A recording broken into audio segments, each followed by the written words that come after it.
El- Se celebró uno de los acontecimientos más importantes de la historia, que obviamente, como comentábamos el día de ayer, se celebra los 40 días de Moisés que subió al monte. Y claro, lo extraordinario de la historia es que esa historia que pudo haber cambiado la humanidad desde ese momento tuvo que esperar a, tuvo que esperar a sus hijos, tuvo que esperar un nuevo pacto y tuvo que esperar a Cristo Jesús. Pero obviamente eso no desconoce que, o mejor dicho, eso no nos quita de nuestra cabeza que acontecimientos como este, como esos, deben ser siempre recordados y deben ser celebrados.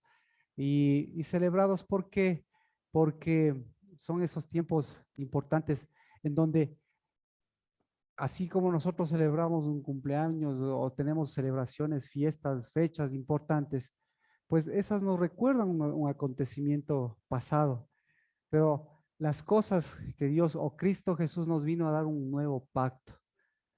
Por eso cada vez que nosotros tomamos el pan y el vino, nosotros tenemos un pacto, no de cosas que recordamos, sino como lo hizo Cristo Jesús, cosas que nos devuelvan la memoria de quiénes somos, no de quiénes fuimos, sino de quiénes somos hacia adelante. Y el día de ayer, gracias también, porque eso es lo que, ese es el acontecimiento importante por el cual también se unió a todas las personas que nos pudieron acompañar a, a, nuestra, a nuestra inauguración, a nuestro estreno, ¿no? Como dice, eh, nosotros teníamos la costumbre anterior de bendecir las casas, pero nosotros lo que hacemos, lo que Dios nos enseñó, una manera diferente, en vez de bendecir las casas, es hacer que lo que Dios ha bendecido, eso sea estrenado. Así que lo que nosotros hicimos de ayer es estrenar, no un pacto viejo de unas tablas que se rompieron, sino un acontecimiento que para Dios no pasó desapercibido, porque Dios no se quedó ahí ni lloriqueando, ni lamentándose, ni viendo todo el problema de la gente, sino que siguió preparando, siguió haciendo de su memoria lo que hizo siempre, siguió actuando y caminando para que su memoria sea el caminar de un nuevo espíritu, de una nueva ley. Así que hoy, gracias la casa del Dabar que está después de ese acontecimiento, no fatídico, sino ese acontecimiento de recordarnos quiénes nos gustaría ser. Un pueblo que, un pueblo que estuvo presente en un acontecimiento tan portentoso como la bajada de Dios y un acontecimiento tan importante como las tablas, un pueblo que estuvo presente en todo ese mover, en toda esa fuerza del Espíritu, y sin embargo les movió más los temores y se quedaron estancados. O sea, lo que hizo Dios no se quedó estancado, sino siguió edificando para llegar y llevarnos a este momento. Así que eso es lo que después de un acontecimiento así, pues lo que nosotros tenemos por delante siempre es una renovación. Y gracias porque la casa se tiene que renovar todos los días. Y si usted ha estrenado la casa, el otro día de la renovación que tiene el peor de los cansancios. O la máxima de las renovaciones. Y para nosotros fue muy cansado, pero lo cansado es lo viejo. Pero renovar y mirar que tiene una obra por delante, eso da nuevas fuerzas. Y por eso Dios no quita, o mejor dicho, Dios nos da nuevas fuerzas, como una mamá que da a luz, como unos padres que tienen que criar hijos pequeños, como unos padres que tienen que criar hijos ya más adolescentes y no para, ¿no es cierto? Y uno piensa y busca un momento, pero se olvida de lo que Dios está haciendo es más bien renovándonos, renovando las cosas para que si nos desgastamos, si nos cansamos, se canse esas cosas viejas. Y si nos renovamos, pues nos renovemos como esos niños y nuevamente sigamos rejuveneciendo como las águilas. Y las águilas es el único animal que mira, que es el único animal que se levanta y mira hacia arriba por sobre todas las cosas. Y no solo mira, va a decir, uy, qué alto que está, uy, qué chévere que vuela el águila hacia arriba, sino mira hacia arriba para remontarse incluso sobre las alas más pesadas. ¿Y cuáles son las alas más pesadas? Las que sobreprotegen al mundo y las que nos gustarían que nos sobreprotejan. Pero Dios nos dio unas alas no para protegernos ni sobreprotegernos, ni sobreproteger, sino para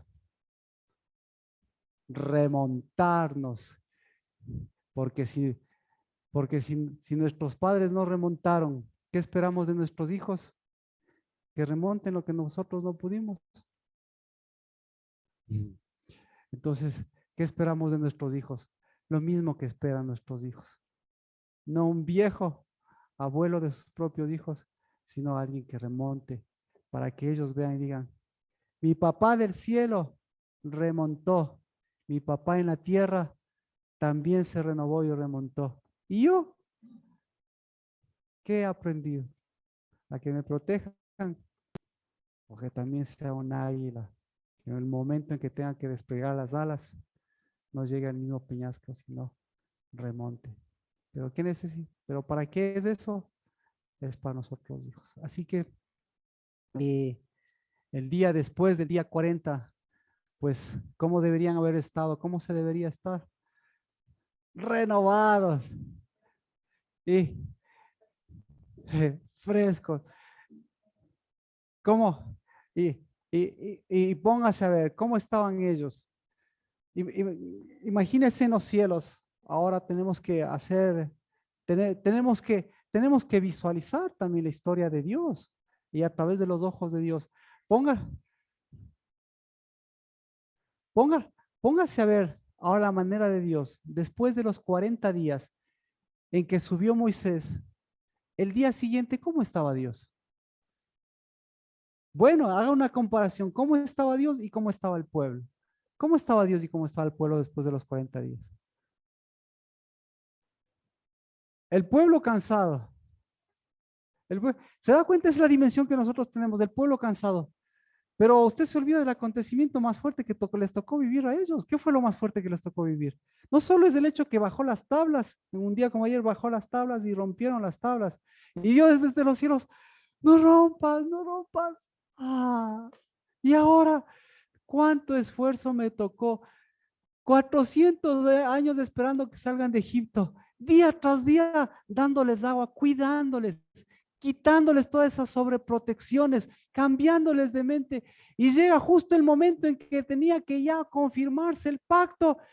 Y Moisés, qué pena, rompe las tablas. El pueblo ni se merecía las tablas. Así que nosotros, ¿qué hacemos? En el cielo, ¿qué? Y en la tierra, no solo fue el rompimiento, sino lo más fuerte. ¿Cómo se sentiría usted? Pues lo más fuerte tiene que ver. Lo más fuerte fue la muerte. Lo más fuerte fue la plaga. Lo más fuerte fue la espada. Lo más fuerte fue la, el duelo por el que pasaron. O se olvida que ustedes, que no solo se rompió las tablas, sino que el rato que se rompió las tablas, se armó el zafarrancho. Y la orden era extermina, mata. Y los que agarraron la espada fueron pa. Y los otros a defenderse. Pero los que murieron, pues ya bueno, los que sobrevivieron, ¿qué? ¿Qué batalla? ¿Contra quién fue la batalla?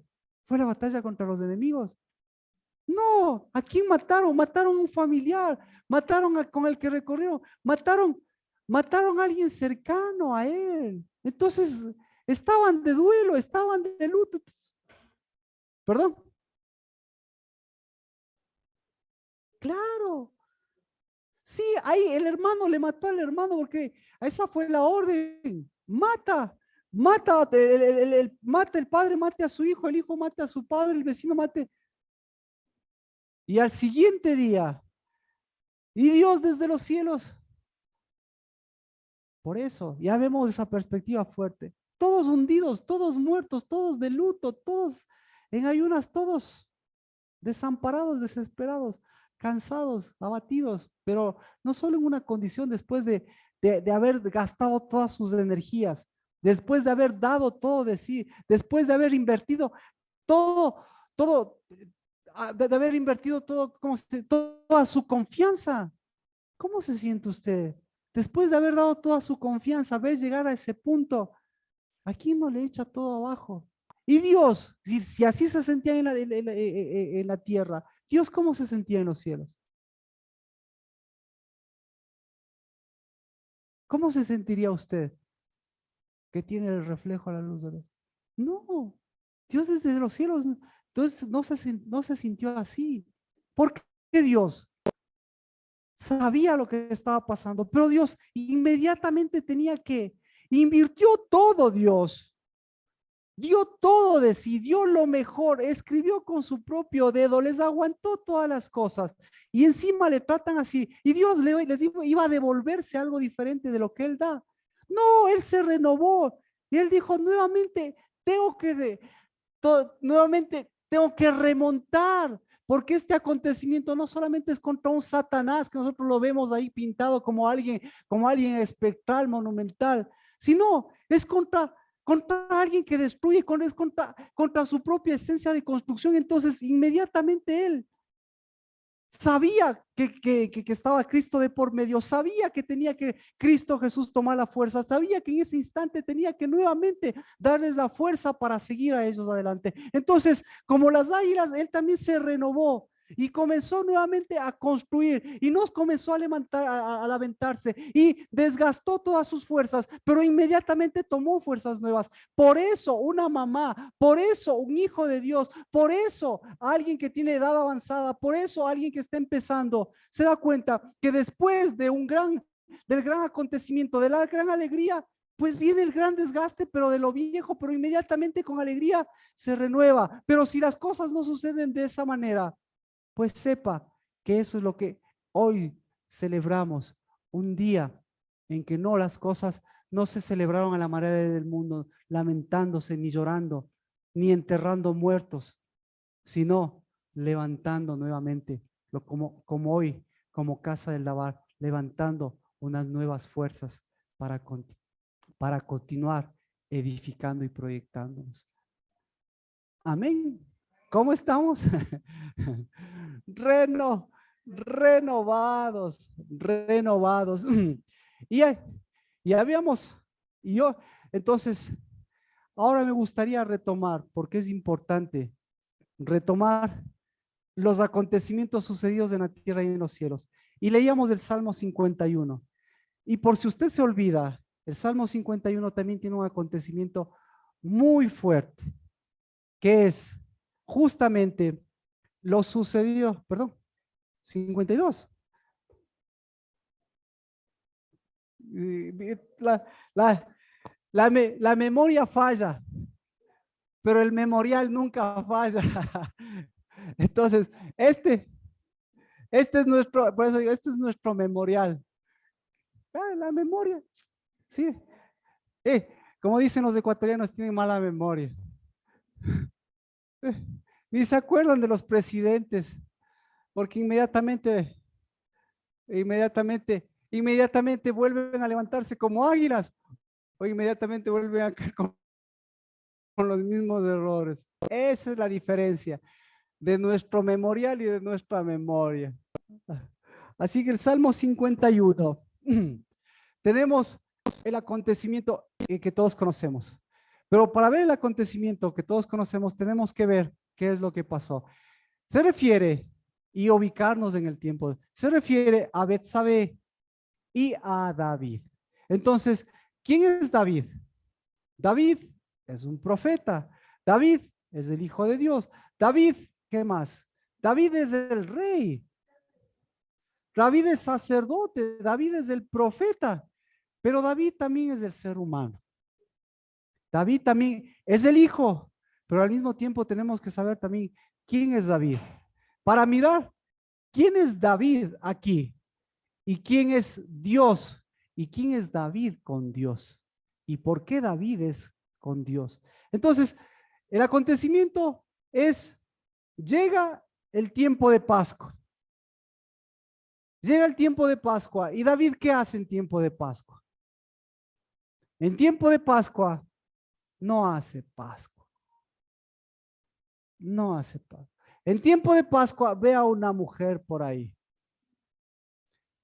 Primer mes, ve a esa mujer que se llama Betsabé. Entonces, justo en tiempo de Pascua, no hace Pascua, ve a esa mujer y todos conocen. Se llega a ella, comete un acto vergonzoso y un acto traicionero. Y claro, esto no queda impune. Viene el profeta Natán. Pero antes de que venga el profeta Natán, viene el desenlace de los acontecimientos. El desenlace es que después de eso se produce un asedio, se produce una guerra y se produce muerte. Y empieza el conflicto de muerte. Y con todo esto, mire, hasta ese momento David había escrito una historia, pero a partir de ese momento comienza a repetir la misma historia. ¿Y cuál es la misma historia? Pues la misma historia es ir en contra de la verdadera historia. La historia, ¿qué hace? La historia, ¿a dónde nos remonta? La historia nos remonta al pasado. La historia de Dios, la palabra de Dios, ¿a dónde nos remonta? Si le remonta al pasado, estamos en problemas. Porque la palabra de Dios, exactamente, la palabra de Dios tiene la historia, no de hechos pasados, sino la historia de la proyección de Dios, pero siempre hacia adelante. Entonces, llega ese acontecimiento histórico y toda la proyección de David como hijo de Dios, ¿qué pasa? Sucede que va más bien en retrospectiva, porque comienza a irse contra su propia proyección, comienza a irse contra la proyección de sus hijos, comienza a irse contra la proyección de su propio pueblo, comienza a irse contra la proyección que Dios le ha marcado. Pero la proyección de Dios en David, ¿qué pasó? La proyección, entonces, hay dos proyecciones. La proyección de Dios en David, ¿se acabó? No, David sigue siendo David, porque la proyección de Dios en él le marcó, es como usted y yo. Nosotros tenemos, desde el momento que aceptamos a Cristo, cambiamos de proyección, pero nuestra proyección Dios no la va a detener. Pero la pregunta es, ¿Dios la va a empujar? ¿Dios la va a obligar? No, simplemente le va a dar el sentido, le va a dar la corrección, le va a ir encaminando. ¿Para qué? Para que no se proyecte hacia atrás y el momento que se proyecte hacia adelante, proyecte también a sus generaciones. Así que la historia de David, Dios no la detuvo, pero la proyección de David, la historia de David se repitió porque afectó a la historia de sus hijos, afectó a la historia de su nación. ¿Y qué comenzó a producir todo esto? ¿Cuál fue el desenlace de todo esto? División, muerte, guerras y sobre todas las cosas traición.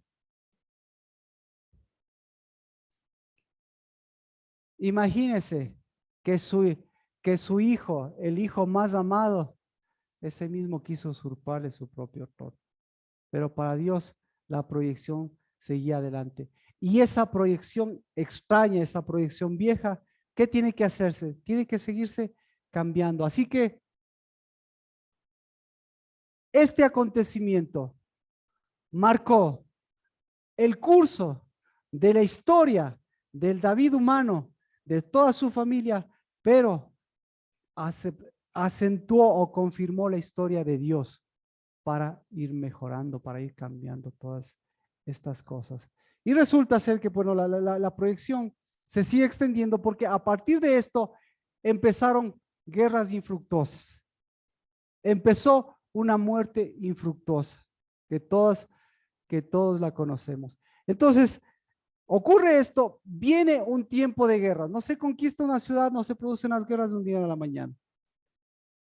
Y luego de esto viene también lo que el profeta Natán, lo que el profeta Natán le fue y le aclaró el problema, porque él pensaba que como era hijo de Dios, como era el elegido, como era el ungido, pues simplemente las cosas iban a pasar. Pero cuando vino el profeta, le reveló, ahí se dio cuenta y escribió. ¿Qué escribió? La historia de la humanidad y la historia de Dios. Ahora, si usted puede leer este Salmo 51, la historia de David, ¿qué fue lo que más le llama la atención con respecto a la época? ¿Cuál fue el pecado más fuerte de él? ¿Cuál cree usted fue el pecado? El pecado. Entonces hay un sinnúmero de cosas, pero ¿hacia dónde llegó el pecado? El pecado llegó hacia el rompimiento, hacia el atentar del pacto. Porque David tenía un pacto con Dios. ¿Y cómo? ¿Y cómo nos damos cuenta? Mire, por lo que él pide. Así que, mire, Salmo 51, 14.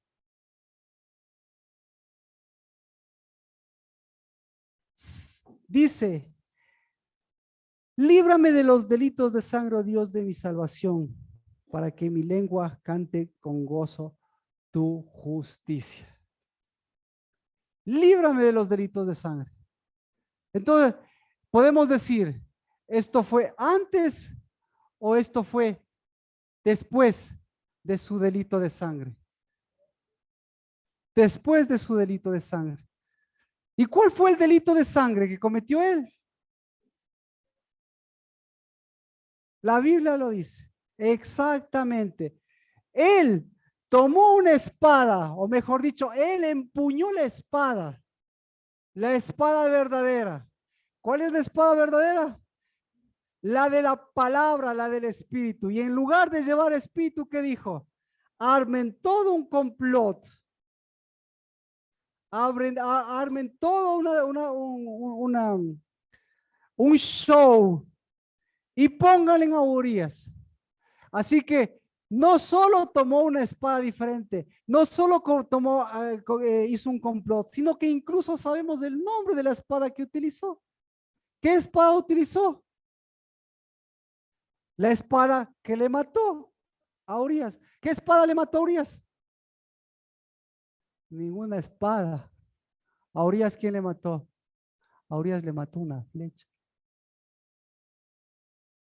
Entonces, mire, en lugar, él, si él tomó una flecha, resulta ser que el padre de las flechas, ¿quién es el padre de las flechas? El padre de las flechas es el que le da el curso a las flechas y que sabe a dónde tienen que llegar las flechas. ¿A dónde tienen que llegar las flechas? A cualquier parte, pero menos a un sacrificio. Ya, exactamente. Entonces, David, al atentar contra Urias, en lugar de tomar sus flechas, ¿cuáles eran sus flechas? Para David sus flechas eran vencer los ejércitos. Para Dios, ¿cuáles eran las flechas de David? ¿Cuáles son las flechas de David? Las flechas de David, resulta ser que de David nació la flecha, el padre de la flecha y la flecha de las flechas. ¿No es cierto? Entonces, ¿quién es él? Cristo Jesús. ¿Y cuál fue la proyección de Cristo? La proyección de Cristo fue: nunca pierdas la proyección, nunca dejes de avanzar, nunca dejes de mirar hacia lo alto, nunca dejes de romper esa capa de sobreprotección, porque el momento que dejes de tener trayectoria, ¿qué va a pasar? El momento que dejes de tener, esa flecha se va a estancar. Y esa flecha, ¿hacia dónde va a ir? ¿Cómo se llama el otro lado? sacrificio. Y mire lo que dice David. Por eso nos quedamos en esta parte. 51, 17. Los sacrificios de Dios son el espíritu contrito, al corazón contrito y humillado, oh Dios, no despreciarás.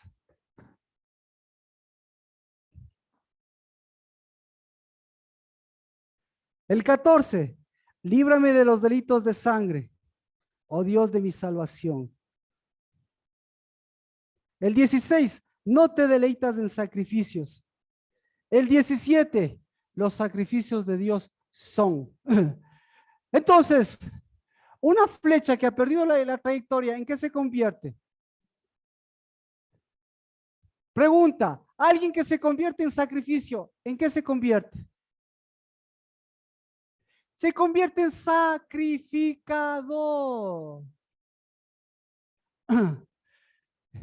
Entonces, y dice, ¿cuál es la diferencia entre un sacrificador y alguien que tiene espíritu? ¿Cuál es?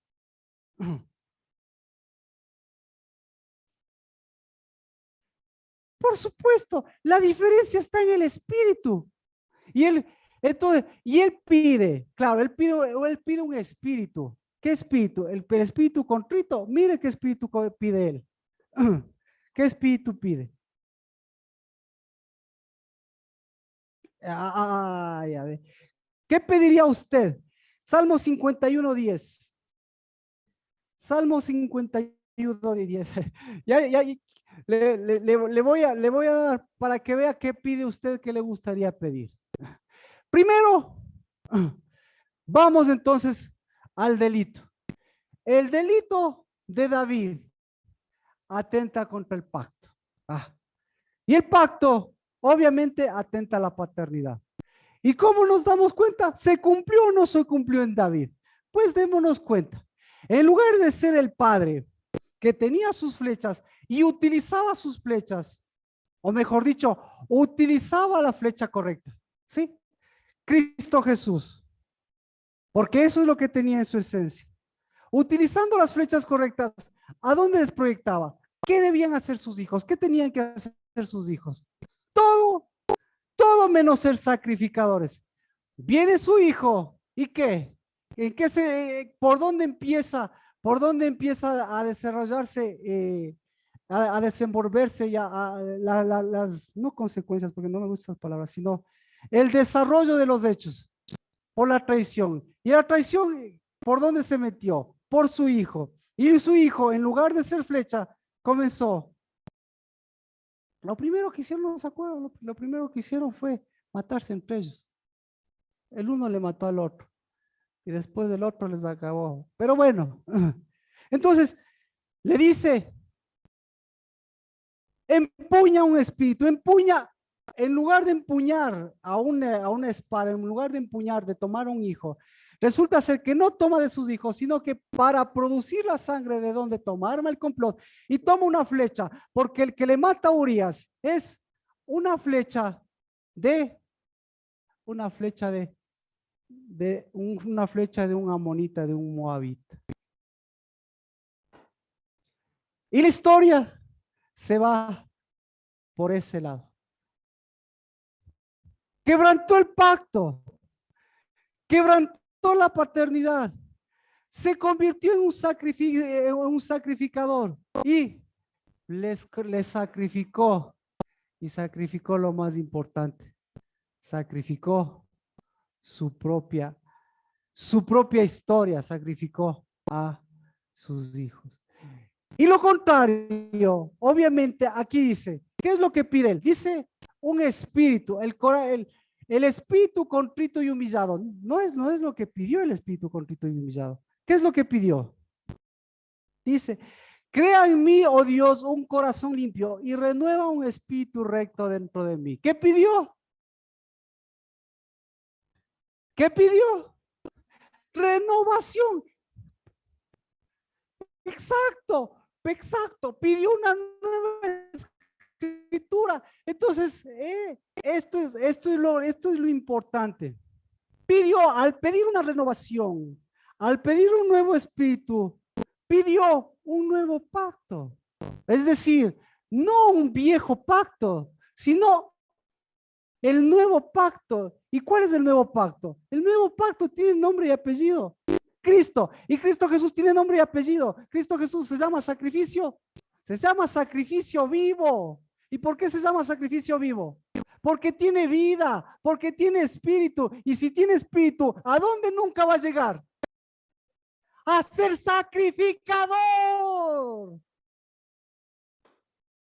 Y el momento, al ser sacrificador, ¿y por qué nunca más va a volver a ser sacrificador y no quiere que sea sacrificador? ¿Por qué no quiere que sus hijos sean unas flechas de sacrificio ni de sacrificadores? Por eso el momento que yo me sacrifico por mis hijos, ¿qué me van a hacer? Gracias, mamita. Toma la rosa en el Día de la Madre. El momento que yo me sacrifico, el momento que Cristo Jesús, el momento que el cielo nuevamente se sacrificaría, ¿en qué se convertirían sus hijos? En sacrificadores. Entonces, ¿qué me van a devolver los hijos? ¿Me van a devolver gratitud? No. Porque el sacrificio produce sacrificadores y los sacrificadores jamás rompen un techo que se llama, ¿cómo se llama el techo? El techo se llama sobreprotección. ¿Y quién es el amo de los sacrificios? ¿Quién es el amo sacrificador? ¿Quién es el amo de la sobreprotección? ¿Cómo se llama? Se llama querubín querubín subprotector, porque no existe sobreprotección, sino que toda sobreprotección en realidad es una subprotección. Porque jamás la sobreprotección puede ir sobre la verdadera protección. Entonces, como no es sobre, siempre va a ser sub, pero para entenderlo le decimos sobreprotección, pero debemos llamar las cosas por su nombre.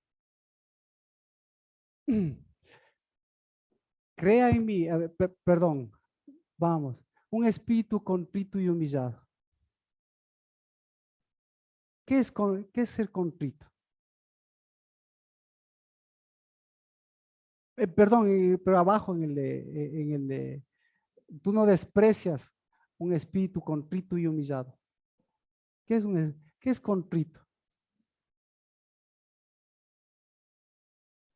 Contrito y humillado sería, entonces tenemos que, cambiemos la palabra, contrito y humilde. Humilde. Porque por humillación, por lágrimas y porque usted se sacrifique y se corte las venas, Dios, ¿qué le va a decir? ¿Ah? ¿Quién te enseñó a sacrificarte?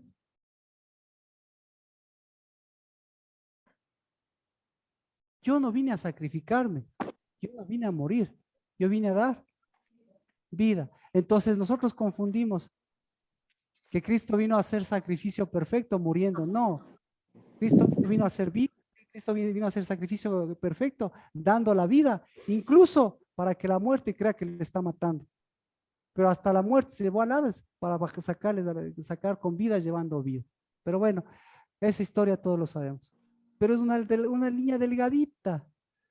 ¿En dónde la vemos la línea delgadita? En nosotros. Aquí le dice, el Espíritu de Dios. ¿Cuál es la capacidad del Espíritu de Dios? La capacidad del Espíritu de Dios es comprimir hasta el punto casi de romper. ¿Sí? Y entonces, ¿qué rompe el Espíritu de Dios?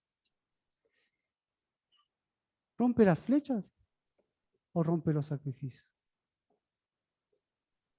Porque el momento que rompe los sacrificios, ¿cómo se levanta el águila? El momento que rompe los sacrificios, ¿cómo se levanta la vida? El momento que rompe los sacrificios, ¿cómo se levanta el Hijo? El momento que rompe los sacrificios, ¿cómo se levanta el Espíritu de Dios? ¿Cómo se levanta? Entonces, pero para romper los sacrificios, ¿qué se necesita? Se necesita un espíritu que rompa ¿qué? Esa capa, pues, esa capa de su protección, esa capa del sacrificador. Entonces, el único capaz de romper esa capa del sacrificador se llama el Espíritu de Dios para que a esa capa le comprime. Pero en realidad, ¿qué está pidiendo? Un espíritu nuevo. Entonces, ¿qué pidió antes? ¿El espíritu nuevo o el espíritu rompedor, el espíritu comprimidor? Que comprime hasta que le haga chiquito, pues, a toda esa nube, a todos esos problemas, a todos esos sentimientos, a todas esas emociones, a toda esa opresión que tiene alguien que lleva un espíritu de muerte. Así que el día de hoy, ¿cómo está esa capa?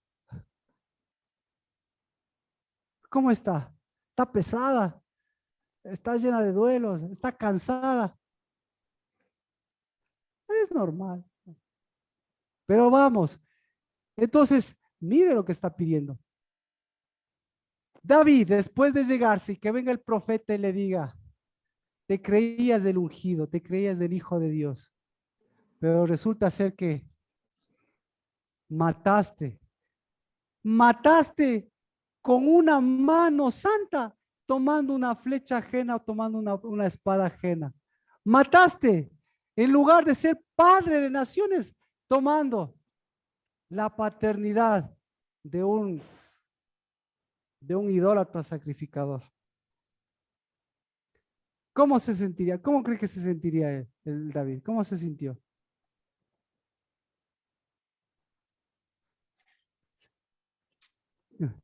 ¿Cómo se sintió? Chiquito o grande. Chiquito. Entonces, usted Dios, hijos de Dios, pucha los grandes. El momento que nos sentimos chiquitos, ¿problemas de qué es? Problema exactamente, problema de espíritu, problema de esa capa gigante, problema de lo que rodea al mundo, de esa capa que nos permite nada más que mirar al cielo, pero saltando, queriendo bajar las bendiciones. Y Dios, ¿para qué quieres bajar las bendiciones?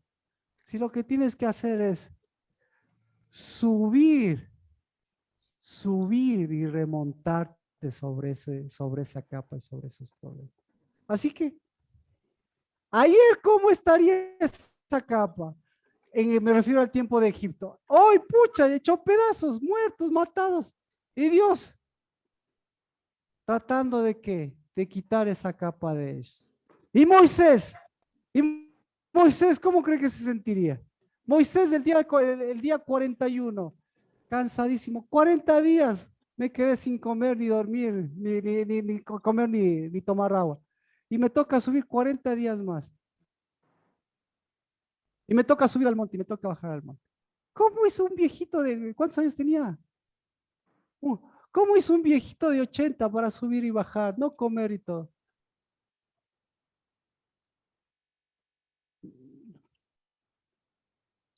¿Se da cuenta? Esos cansancios quedan atrás. Si nos toca remontar. Bueno, continuamos. ¿Qué pidió David? Entonces aquí lo dice, un espíritu, renovación. ¿Y qué hace la renovación?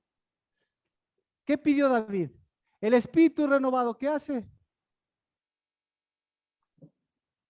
Bueno, gráficamente, ¿cómo se sentía? ¿Cómo se sentía David después de pecar y que le dicen pecaste? ¿Cómo se sentía? ¿Cómo se vería? David, el rey, el rey David, bien puesto, todos viéndole. Ese rato, ¿cómo le vería a usted? ¿Cómo estaba David? ¿Cómo cree que estaría David? Ah, culpable. Cuando usted está culpable, ¿cómo se pone? Exacto. Se pone culpable. ¿Qué más? Triste. Se vuelve chiquito. ¿Cómo más? Con carga. ¿Cómo se llama eso? ¿Cómo se llama eso? Eso se llama torcedura. Cuando usted es del Hijo de Dios, ¿qué tiene torcido? ¿Cómo es cuando Dios le ha dado su espíritu o le ha logrado superar ese problema o ya ha llegado a los pies de Dios, le ha dado su respuesta, lo que, como usted sabe que Dios actúa con usted. ¿Cómo se siente cuando usted se sabe un hijo de Dios, se siente y se es un hijo de Dios? ¿Cómo se siente? Ah, primerito, dígalo qué. Primerito la columna vertebral. Primerito. ¿Y luego qué? La cabeza, la columna vertebral y la cabeza van de la mano, porque la cabeza es el lugar más importante, porque el que pierde la cabeza, perdió todo. La cabeza, y el momento que la cabeza y la columna vertebral están firmes, ¿qué pasa? Los pies solitos se aligeran, porque todo el peso ya no cae en los pies, sino todo el peso ya le levanta. ¿Ya? Y si está así, ¿qué pasa con el Espíritu de Dios? El Espíritu de Dios le enciende. Exacto. No es que resplandece nada más las vestiduras, todo su ser resplandece. ¿Por qué resplandece? Porque resplandecen sus ojos. Entonces, cuando resplandecen sus ojos, ¿cómo está usted? Así como lámparas. No, está erguido, resplandecen sus ojos y usted puede mirar las cosas de frente. Así que David, ¿qué le pide? La renovación de qué? De un espíritu que le renueve. ¿Que le renueve qué? Todo lo torcido que estaba ahí. Y luego le dice, no me rechaces de tu presencia y no quites de mí tu Santo Espíritu. Restitúyeme el gozo de tu salvación y sosténme con un espíritu de poder. ¿Ya? Entonces, tenemos 3 peticiones. ¿Qué pediría usted para este día? Porque resulta ser que usted está bien que sea un hijo de Dios. Está bien, superamos lo de Moisés, superamos estos 40 días, estrenamos casa, superamos lo de David, no hemos fallado. ¿Qué pediría usted? Espíritu. ¿Qué espíritu? Aquí ve que pide características específicas del espíritu. ¿Cuál petición a ustedes le parece la más importante? Ah, un espíritu de gozo, exactamente. Porque ¿qué es el gozo? ¿Cuál es el gozo para Dios? El gozo para Dios es que usted cante, baile, esté alegre, esté triste. ¿Cuál es el gozo? El gozo es que sea hijo. ¿Y cuándo es hijo? ¿Cuándo fue hijo usted? ¿Cuándo fue hijo? ¿Cuándo fue hijo? ¿Cuándo fue hijo? Usted fue hijo cuando nació. Usted fue hijo cuando fue concebido. Y para que haya nacido y haya concebido, ¿por qué? ¿Qué tuvo que hacer Dios? ¿Qué hizo Dios?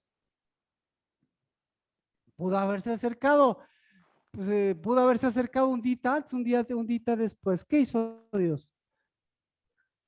El gozo de Dios y el Espíritu de Dios es completo. Es decir, ¿cuál es el máximo gozo que tiene una persona? Es saber completar. ¿Cómo se siente cuando usted ha finalizado una tarea? Satisfecho, exactamente. Pero eso es finalizado. Imagínese cómo se debería sentir usted cuando usted complete y se sienta o mejor dicho, mire lo que Dios ha completado. ¿Qué completa Dios? Sus tiempos. Incompleto. Perfecto, ya con eso. Perfecto. O sea, eso es un parámetro. Ese es nuestro gozo. Jamás Dios va a dejar algo incompleto. Entonces, para no dejar algo incompleto, le va a mostrar Dios, nos muestra Dios que las cosas que comienza y las cosas que finaliza. ¿Qué tal son sus comienzos? ¿Qué tal son sus finales? ¿Qué tal son los comienzos de sus hijos? ¿Qué tal son los finales? Si ni siquiera sabe comenzar ni finalizar, ¿cómo va a saber completar? ¿Cuál es la diferencia entre finalizar y completar? Lo finalizado tiene fin. Lo finalizado produce una satisfacción. Pero lo completo siempre tiene una renovación. Así que si no puedo finalizar algo, simplemente tengo que empezar por completar las cosas incompletas de mi vida. Nacimientos incompletos. Juventudes incompletas. Niñeces incompletas. Tiempos, Pascuas, vea, ahí te, Pascuas incompletas. Tiempos de Dios incompletos. Entonces, empecemos por ahí y después va a tener sentido porque yo no puedo finalizar ni completar. ¿Mm? Así que restitúyeme el gozo. Está mostrando lo incompleto que está. Pues. Todas las batallas ganadas, pero todo lo completo que era David. Y aquí todo lo incompleto que se mostró. Y luego, en esta tenemos versiones diferentes. Dice, y dame un espíritu, restitúyeme el gozo de las... No, aquí en el 10, en el 11. A ver, ¿dónde estamos? Ah, no, el 12. No me rechaces y no me quites de mí tu Santo Espíritu. Mire, y habla de espíritu, la característica del Espíritu Santo. En el verso 12, la característica del Espíritu Santo, ¿cuál es? Ah, no. Ve, y en el verso 14 o el verso 13. Noble, por eso es lo que cambia. Verso 14, ¿dónde estaba? Verso 14. Ah, perdón. Así 12. 12. Ahí vamos a tener, ahí sí tenemos, si se dispara. Todos estábamos bonitos, hasta aquí se dispara. Porque tenemos, en el verso 12, que tenemos un espíritu noble. Noble, mire cómo se dispara. Noble, generoso. Obediente. Perdón. Guiador. Eso dice tu versión. Cuarto. ¿Qué tiene que ver? ¿Por qué se dispara la Biblia de tal forma? Y resulta ser que de todos estos que hemos leído, son características del Espíritu de Dios. Pero, ¿cuál de estas características del Espíritu de Dios es intrínseca de Dios? ¿Cuál de todas ellas? ¿Cuál de todas ellas es la que sostiene, digamos, a las otras? ¿Cuál? La rectitud sostiene a las otras. Entonces, si fuera por firmeza, escuche, si fuera por firmeza y por rectitud, el momento que se tuerce, ¿qué pasaría? El momento que no es obediente, ¿qué pasaría?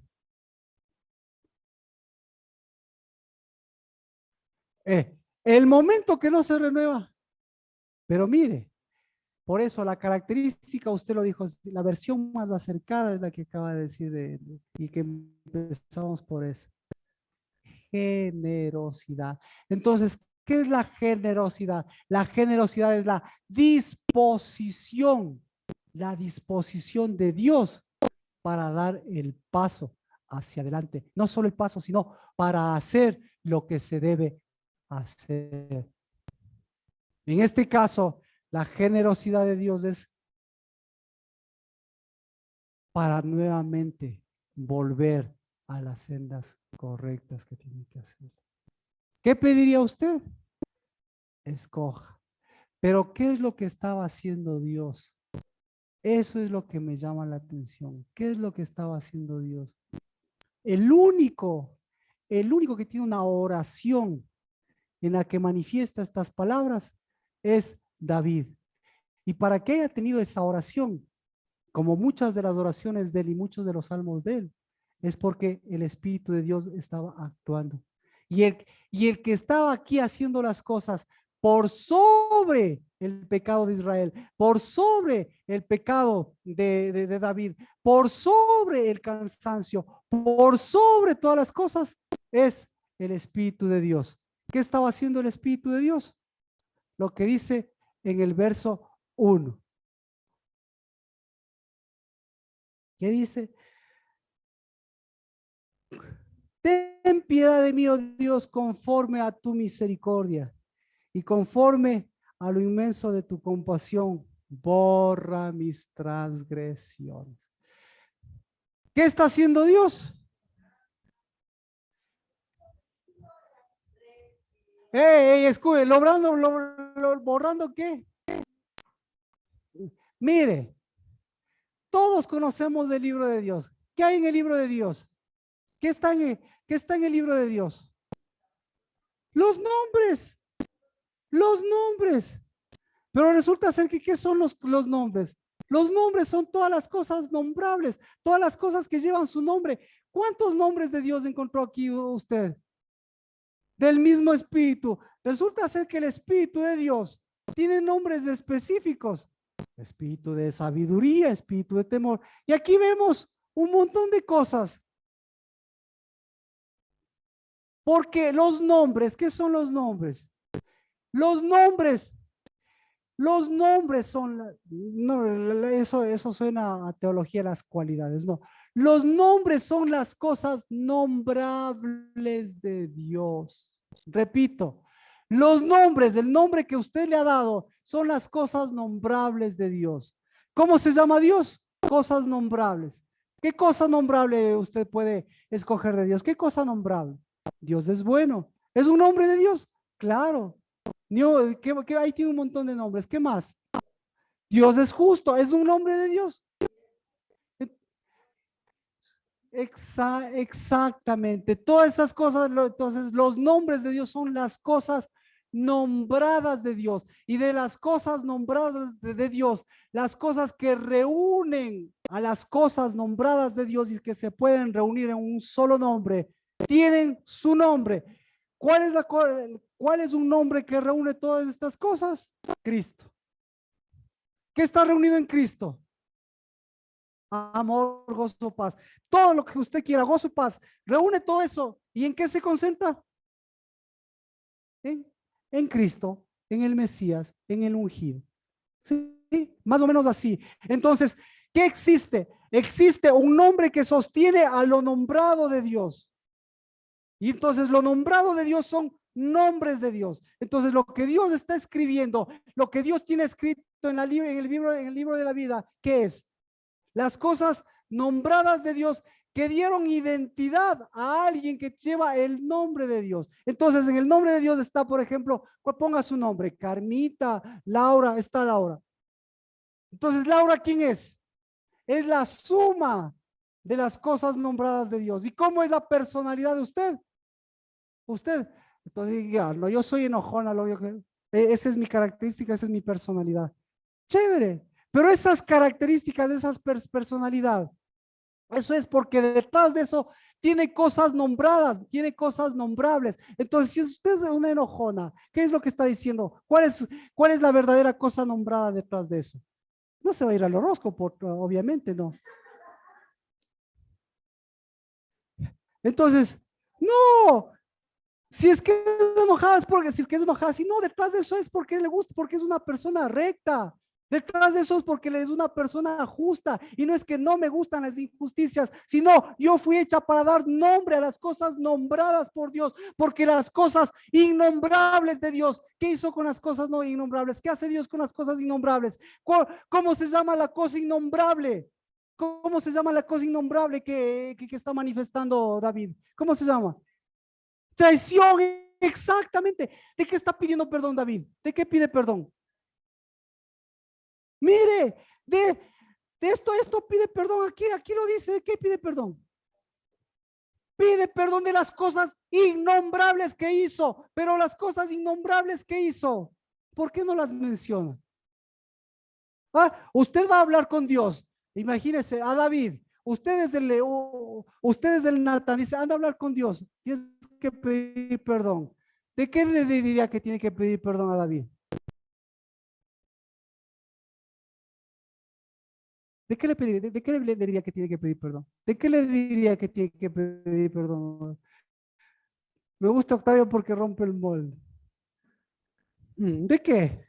Yo le diría, oye, ¿qué te pasa? Como decía Juan el Bautista, oye, ¿qué te pasa? Te metiste, que es ilegal, te metiste con la mujer ajena. Pero ni siquiera Natán se atreve.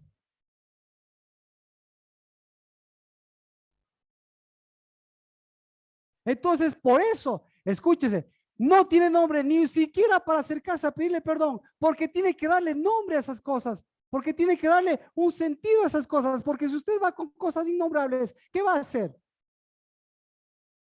Dios, perdóname. ¿Qué hice? Pensé mal, como, bueno, lo que usted quiera. ¿Cómo iría usted? Como un sacrificio perfecto, con un espíritu, con una capa de sobreprotección rota, o iría con toda su desnudez, iría con todas sus cosas innombrables que ha hecho. Y Dios, con todas sus cosas innombrables, decir, sigue, ¿qué más innombrable hiciste? ¿Qué más? Entonces, Él reúne, se da cuenta, o mejor dicho, no es que se da cuenta, el Espíritu de Dios. ¿Qué hizo los 40 días primeros? ¿Qué hizo los 40 días primeros? ¿Qué hizo los 40 días segundos? ¿Qué hizo? Borrar. Se tomó el tiempo para escribir en el libro de la vida. Se tomó el tiempo para mostrarnos a través de la vida, a través de Cristo, a través de toda la historia, que esta es nuestra oración contestada, que nosotros somos parte de las cosas nombradas, para que las cosas innombrables ni siquiera esas vengan a nuestra memoria. Porque Dios sabe nuestra oración, sabe nuestros pecados, pero ¿cuándo vamos a romper esa capa? Entonces tenemos ahora 40 días para romper la capa de qué? La capa de lo innombrable. Eso quiere decir que también me voy a ocultar. Perdón, llegó, Señor, perdóname. He pecado, he transgredido. ¿Cuál es el pecado? Eso, eso le dice, mire, el pecado, ya tenemos, el pecado está en el pacto, pero miremos en David, ¿cuál es el pecado? Que Dios le muestra, no como pecado, sino como lo que estaba haciendo. Entonces, quién está hablando aquí? ¿Dios o David? Para que hable David, es porque alguien está borrando. Para que hable Moisés, bórrame del libro de la vida, es porque alguien está borrando. Y si alguien está borrando, es para que las cosas nombradas, esas sean las que nos levanten. Las cosas nombradas, esas sean las que den nombre a mi nombre. Las cosas nombradas sean las que den nombre a mis padres. Y las cosas nombradas sean las que den nombre a mis hijos. Porque las cosas innombrables de mi papá, las cosas innombrables de mi mamá y las cosas innombrables de mis hijos, ¿qué han hecho en mí? ¿Han borrado o han saltado? Un hijo es experto en hacerle saltar las cosas innombrables al papá y a la mamá. Pero una verdadera mamá es experta y un verdadero papá es experto en su papá. Y su papá no nos acusa de cosas innombrables. Porque a Dios no le interesa. Las cosas innombrables son sacrificios muertos. A Dios no le interesa un sacrificio. ¿Por qué? Porque no le interesa un sacrificador.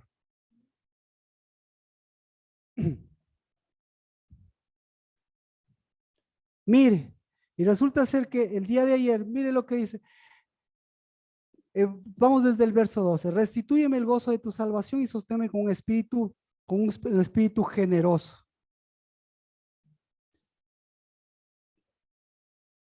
¿Cuál es la generosidad?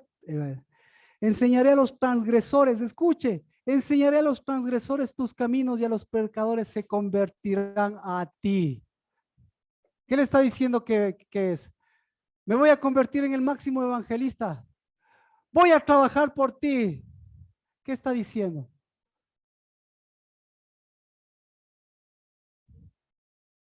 Romper exactamente. Romper esa cobertura en mi vida Y a través de lo que yo rompa y lo que yo abra caminos, ya no seré un sacrificador que se queda debajo de los problemas, sino caminaré llevando un nuevo evangelio.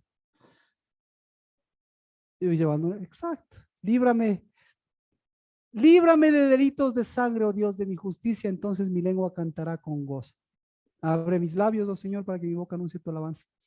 Porque no te deleitas en sacrificios, de lo contrario, lo ofrecería.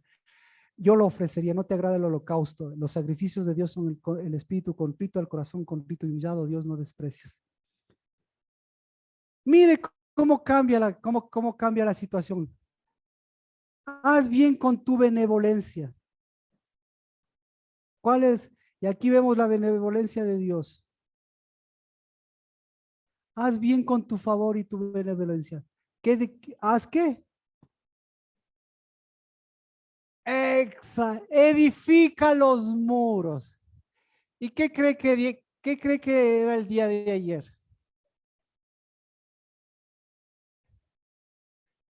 Si habla de espíritu, habla de muros. El día de ayer se festeja la caída de los muros.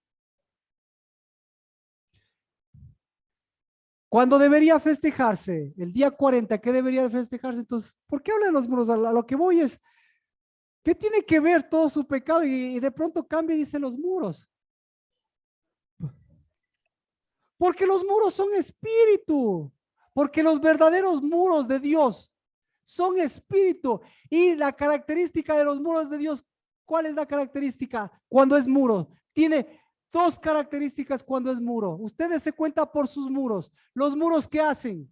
Los muros que hacen. Los muros humanos que hacen. Los muros humanos hacen lo mismo. Ponen una capita para protegerle. Es decir, tienen solamente una capita. Los muros de Dios, el muro del Espíritu, ¿cuál es la característica que le falta a los muros humanos? Que tiene espíritu, que tiene trayectoria. ¿Sí? Que tiene trayectoria, que se extienden no por grandeza, sino porque van, exacto, porque tienen trayectoria. ¿Y cuál es la trayectoria? Norte, sur, este, oeste. Esos son direcciones, no, esos son generaciones. Esos son proyecciones. Los muros de Jerusalén y de Sión. Así que con eso completamos. Esta oración de David, lo que está hablando es de los 40 primeros días y los 40 segundos días de lo que hace Dios. ¿Qué hace Dios? Es la época del año, es la única época del año, obviamente, en donde en los cielos, ¿qué está haciendo Dios? Está borrando lo que está escribiendo y está escribiendo lo que está borrando. ¿Qué está borrando? Lo innombrable. ¿Lo innombrable de qué? Lo innombrable de todo un año, lo innombrable de toda una historia repetitiva. ¿Para qué? Para que brille, para que dé luz, ¿qué? La palabra de Dios, los sueños humanos, ¿qué? Para que, para que, para que brille la historia, para que brille la trayectoria que tenemos por delante. Entonces, no importa en el lugar en el que esté, pero en los cielos hay alegría. No importa que se hayan roto las tablas, en los cielos no había preocupación de que se rompieron una de las tablas. ¿Por qué? Porque en los cielos, los primeros 40 días, los siguientes 40 días, ¿qué estaba haciendo Dios? Escribiendo las cosas nombradas y las cosas nombrables para que esas den identidad al, al nombre sobre todo nombre. Porque el nombre sobre todo nombre es la reunión de todos los nombres, pero de todos los nombres que dan vida. Es decir, una mentalidad positiva y cosas bonitas que se dicen, no, porque hasta la justicia de Dios tiene nombres firmes, hasta la justicia de Dios tiene un hasta aquí, hasta la justicia de Dios tiene una proyección para dejar en el pasado las cosas pasadas. Así que, ¿qué va a hacer usted? ¿Qué vamos a hacer nosotros? Nosotros, nosotros somos los hijos que tenemos el Espíritu para pedir perdón por todas las cosas. Está bien, pero sobre todas las cosas para escribir algo diferente. 40 días, 40 días escribió Dios en las tablas de Moisés. 40 días los que escribió Dios en las tablas de Moisés. Moisés lo rompió, pero 40 días tuvo Moisés para escribir ¿qué? Lo que él mismo iba a escribir. ¿Y qué tenía que escribir? ¿Lo que rompió o lo que vio en los cielos? ¿Qué vio en los cielos? Diga, pacto. ¿Qué vio en los cielos? Si vio pacto, ¿qué vio? Vida, vio escritura. Y el pacto y la escritura, ¿qué es lo que decía? Todo menos sacrificio, todo menos una escritura similar. Y la escritura más, una de las escrituras más fuertes que llevamos escritos de nosotros es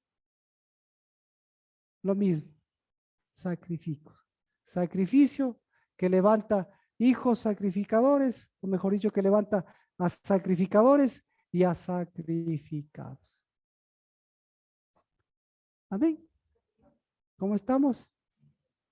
Bien, bien, bien, bien. ¿Listos para escribir?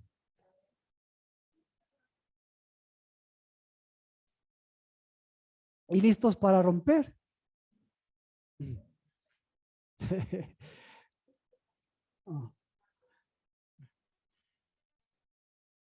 Y la pregunta es, ¿qué escribió? ¿Qué escribió? ¿Qué escribió David? ¿Qué pidió escribir David? ¿Qué es lo más importante? Esto. ¿Sí ve? Escribió, pidió construir muros, los verdaderos del Espíritu. Y Dios le concedió lo que él estaba diciendo. No fue por, esto es importante, porque no fue por la oración bonita o la mentalidad o el corazón o lo culpable que se sintió David, sino por lo que miró, por lo que Dios estaba haciendo y él se unió. ¿Qué estaba haciendo? Justo en la época, dos cosas. Estaba construyendo muros y estaba borrando. Lo mismo. ¿Por qué Moisés se paró en la brecha? ¿Por qué se paró en la brecha? Porque no había muros. ¿Por qué se cayeron los muros? Porque había brecha. Porque se abrieron brecha. ¿Y por qué? No había muros. No había muros verdaderos. No querían salir de sus muros de sobreprotección o de su protección.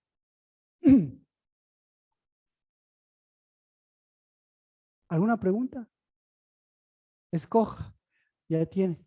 Lea este Salmo 51.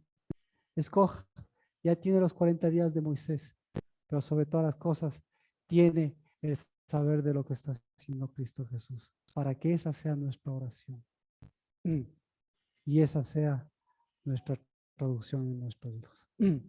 Padre, yo bendigo a tus hijos, Dios de los cielos, a tus hijos que tienen una mano,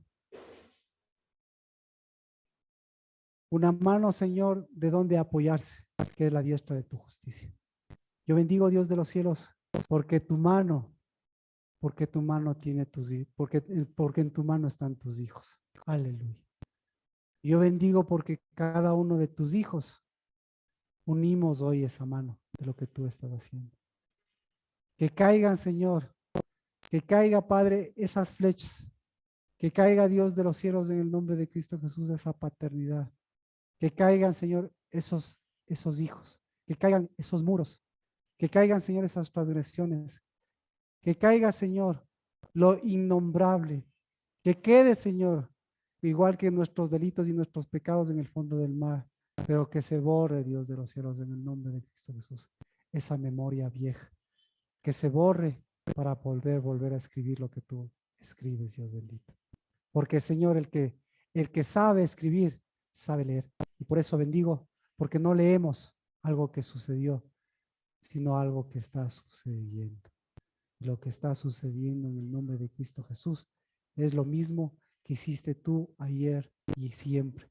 Borrar los delitos, las presiones, los pecados de nuestra nación, Dios de los cielos. Borrar todo ese pacto viejo, porque, porque al levantarse tanta sangre de nuestra nación y al levantarse, Señor, tanta memoria, Padre, vieja de nosotros, lo único que estamos levantando es una escritura vieja. Pero en el nombre de Cristo Jesús, hoy, Señor, al igual que esos muros cayeron, no quedaron piedra sobre piedra, al igual, Señor, que ha caído tantas cosas en nuestras vidas, lo único que te podemos decir ahora es bendito seas por tú no bajar los brazos y por tú seguir escribiendo, por tú, Señor, no volver a lo viejo, sino renovarte. Por tú, Señor, no acusarte de nuestros pecados, sino mirar en Cristo Jesús un verdadero perdón. Y pues bendito por dejarnos un espíritu, de darnos una convicción de pecado, no, Señor, de nuestras desnudeces, sino, Señor, una convicción de un pecado que haga justicia, Señor, con tus hijos y con tus hijas, hasta que se rompa, Padre, esa capa, hasta que se rompa, Señor, en el nombre de Cristo Jesús, eso que nos ha torcido, eso que nos aplasta, eso que nos hace vernos pequeños, eso, Señor, que no nos hace volar, eso que no nos hace salir, eso que nos estanca, y ahí podamos erguirnos y decir, Padre, en el nombre de Cristo Jesús, henos aquí, bendito por borrar esos pecados, pero bendito seas, Padre, en el nombre de Cristo, por crear un nuevo espíritu, ponernos firmes, Dios de los cielos, y volvernos a tu mano y ser flechas de tu aljaba, para, Señor, seguir esa trayectoria desde Jerusalén hacia la nueva Jerusalén, y la nueva Jerusalén, Señor, son nuestros hijos, y la nueva Jerusalén, Señor, es nuestra mente. Y la nueva Jerusalén, Señor, es un nuevo corazón, Dios de los cielos, en donde, Señor, esa escritura vieja de lo innombrable no salga, Señor, ni por nuestros labios ni nuestras acciones. Cuando tenemos en el nombre de Cristo Jesús, tenemos flechas de tu aljaba. Cuando tenemos hijos, cuando tenemos en el nombre de Cristo Jesús, tenemos, Padre, a tus santos que están alrededor nuestro. Cuando tenemos tu santidad y tu espíritu. En el nombre de Cristo Jesús, borra, Señor, del libro de la vida lo que no tiene vida. Pero en el nombre de Cristo Jesús, nuestro corazón vuelva a brotar vida. Porque si de nuestro corazón brota vida, pues Padre, ¿qué podrán decir nuestros labios? ¿Qué podemos hacer nosotros? Sino que en el nombre de Cristo Jesús, santificar lo que tú has santificado. Y benditos tus santos. Amén. Padre, los sacrificios, Señor, podríamos sacrificar todo para traer a los diezmos y las ofrendas. Pero bendito seas, Padre, porque no es por sacrificio, sino es por un espíritu generoso, un espíritu, Dios de los cielos, alegre y un espíritu completador, que hoy completamos este culto para que lo completo, eso siempre venga, Señor, también a edificar a tu casa, como nos edifica a nosotros, como edifica, Señor, nuestra vida, lo completo. Y lo incompleto, Padre de los cielos, vuelva a santificarse hasta que sea completo. En el nombre de Cristo Jesús, bendecido, bendecido, Señor, los diezmos y las ofrendas, bendecido, Señor, los que vienen de tu unidad, y bendecido, Padre, porque viene de un espíritu, del mismo espíritu generoso que lo que nos dio, pues en el nombre de Cristo Jesús ha sido para ser elevado como ofrenda santa. Y de eso damos en el nombre de Cristo Jesús un corazón alegre, un corazón completo. Bendito seas y bendecido la ofrenda. Que el Señor les bendiga, que el Señor les guarde, que el Señor levante su rostro, tenga misericordia de ustedes, de nosotros, que el Señor alce su rostro, refleje su luz, y la tierra de la paz, de Shalom de Cristo Jesús, hoy sea, Señor, la tierra de sus hijos, que vuelven a edificar con tus muros de las cosas que tú nombraste.